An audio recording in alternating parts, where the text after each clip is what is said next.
Huwag mo akong husgahan sa kaunti mong kaalaman kasi kilala mo lang ako sa pangalan, hindi sa galawan.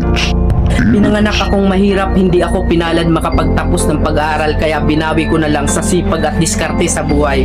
Oo, wala akong pinag-aralan pero kaya kong kumita sa lansangan na hindi mo makukuha sa taas ng iyong pinag-aralan. Bago mo ako husgahan, daanan mo muna lahat ng napagdaanan ko para malaman mo kung sino at bakit ako ganito. Huwag mo husgahan ng isang tao dahil sa natapos niya. Dahil minsan, kahit yung mga taong hindi man humahawak ng diploma, daig pa nila yung nakagraduate ng may corona. Bawat tao may kanya-kanyang kwento sa buhay. Kaya bago mo sila husgahan, alamin mo muna ang kanilang pagkatao at tingnan mo muna ang sarili mo. Baka malala ka pa sa tinitira mo.